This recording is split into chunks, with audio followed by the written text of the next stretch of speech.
Assalamualaikum warahmatullahi wabarakatuh. Salam sejahtera bagi kita semua. Shalom, Om Swastiastu, Namo Buddhaya, Salam Kebajikan. Pertama-tama, perkenalkan, nama saya Ski Octavianus. Pada kesempatan kali ini, saya akan sedikit menjelaskan mengenai power and influence in leadership.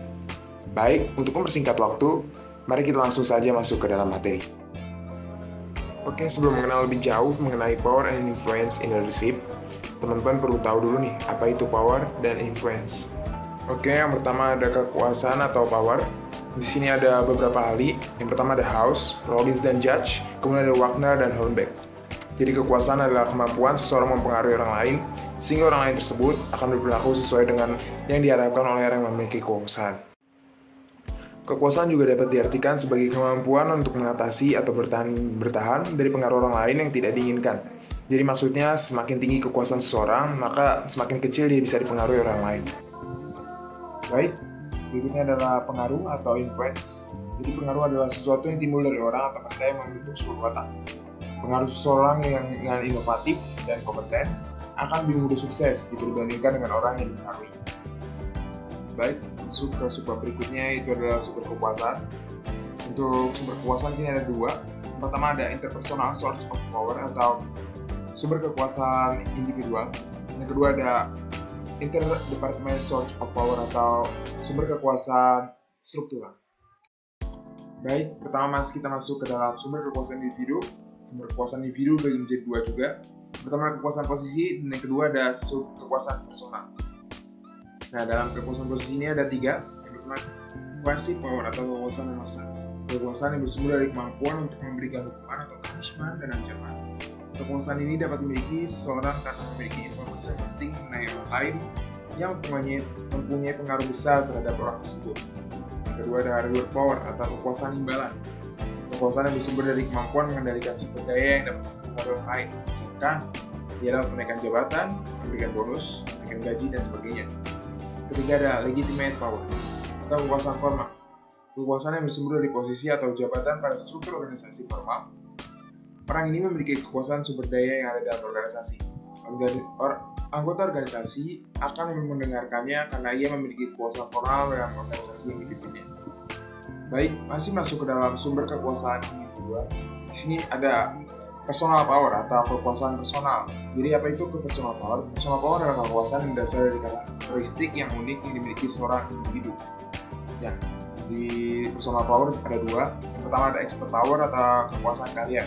Jadi kekuasaan kalian adalah kekuasaan yang bersumber dari karya, keterampilan atau pengetahuan khusus dalam bidangnya yang dimiliki seseorang.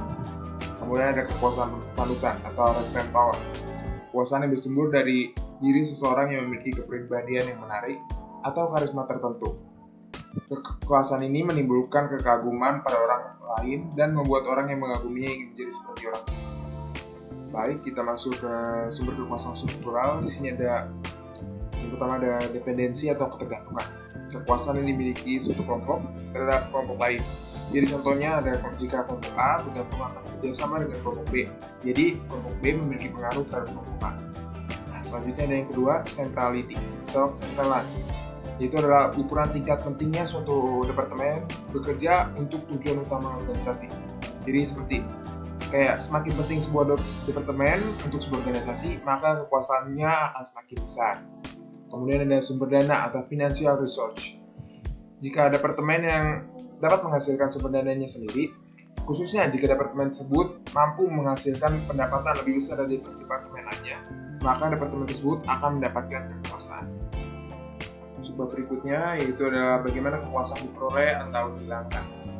Untuk diperolehnya kekuasaan, yang pertama ada membangun kepemimpinan. Jadi fokus pada pengembangan diri sebagai pemimpin, tingkatkan keterampilan komunikasi, kemampuan memimpin tim, integritas kepercayaan, dan pemahaman yang mendalam sesuai bidang atau industri.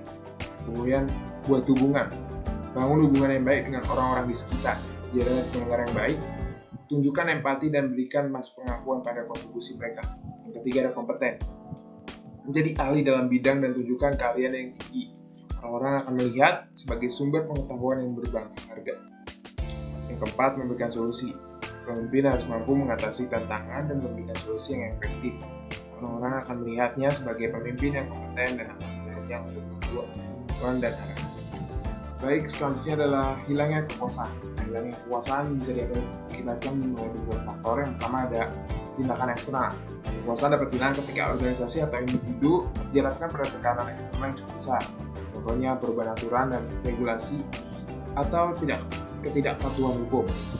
Yang kedua adalah kegagalan dalam mempertahankan posisi. Kekuasaan dapat hilang ketika seseorang atau organisasi gagal mempertahankan posisi dominan mereka dalam suatu lingkungan organisasi. Ketiga, upaya internal untuk merebut kekuasaan. Kekuasaan seseorang dapat hilang ketika ada upaya internal yang dilakukan oleh orang-orang di dalam organisasi untuk merebut kekuasaan dari orang itu atau kelompok yang sedang berkuasa. Yang keempat, perubahan situasi ekonomi atau politik. Kekuasaan dapat hilang ketika terjadi perubahan situasi ekonomi atau politik yang mengurangi nilai seseorang atau organisasi dalam suatu lingkungan. Baik, sub berikutnya itu adalah taktik mempengaruhi orang lain. Di sini ada beberapa taktik untuk mempengaruhi orang lain. Yang pertama ada persuasi rasional atau rational persuasion. Terjadi jika seseorang mempengaruhi orang lain dengan menggunakan alasan yang logis dan bukti-bukti yang nyata agar orang lain tertarik. Yang kedua ada daya tarik inspirasional atau inspirational appeals. Terjadi jika seseorang mempengaruhi orang lain dengan menggunakan suatu permintaan atau proposal untuk membangkitkan antusiasme atau gairah pada orang lain. Jadi misalnya, dengan memberikan penjelasan yang menarik tentang nilai-nilai yang diinginkan, kebutuhan, harapan, dan aspirasinya. Ketiga ada konsultasi atau consultation. Jadi jika seseorang mempengaruhi orang lain dengan mengajak dan melibatkan orang yang dijadikan target untuk berpartisipasi dalam pembuatan suatu rencana atau perubahan yang akan dilaksanakan. Yang keempat, mengucapkan kata-kata manis atau ingratiation. Terjadi jika seseorang mempengaruhi orang lain dengan menggunakan kata-kata yang membahagiakan orang tersebut. Jadi memberikan pujian atau sikap bersahabat dalam memohon sesuatu. Baik, yang kelima adalah daya tarik pribadi.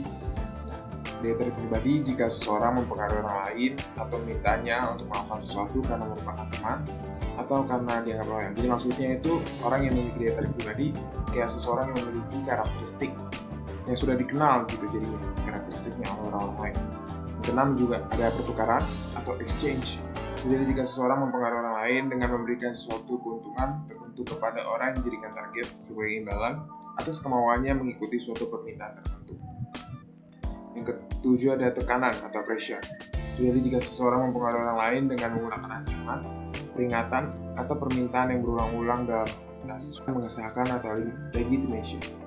Jadi jika seseorang mempengaruhi orang lain dengan menggunakan jabatannya, kekuasaannya, atau dengan mengatakan bahwa suatu permintaan adalah sesuai dengan kebijakan atau aturan organisasi.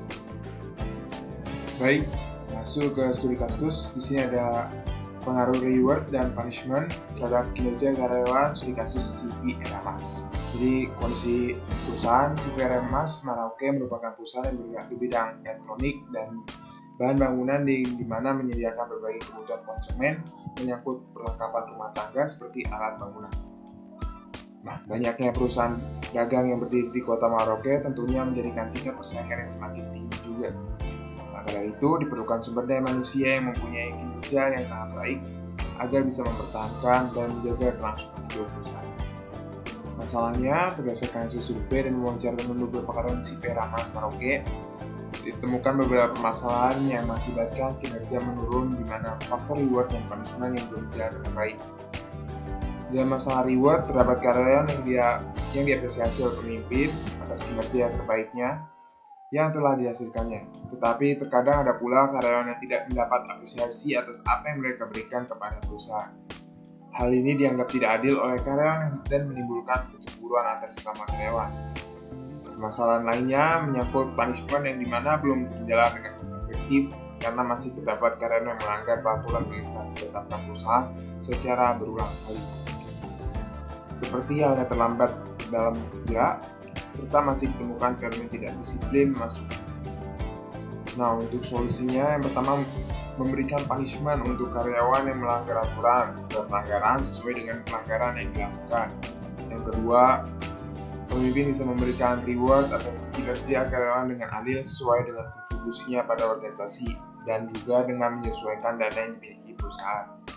Yang ketiga, analisis pesaing, membuat planning perusahaan ke depan, realisasi rencana, monitoring kinerja karyawan, evaluasi rencana yang kurang efektif dan efisien sesuai dengan kondisi perusahaan. Untuk berkaitan dengan materi ya, di studi kasus ini yaitu ada reward power. Jadi berkaitannya itu si Firmas kerap memberikan apresiasi untuk kinerja karyawan meskipun apresiasinya itu tidak merata kepada setiap karyawan. Untuk menutup presentasi saya, izinkan saya untuk menyampaikan quotes dari Thomas Edison. Jika tidak ada musuh, tidak ada pertempuran. Jika tidak ada pertempuran, tidak akan ada kemenangan. Jika tidak ada kemenangan, tidak akan ada kekuasaan. Ya, sekian presentasi dari saya. Kurang lebihnya mohon maaf. Assalamualaikum warahmatullahi wabarakatuh.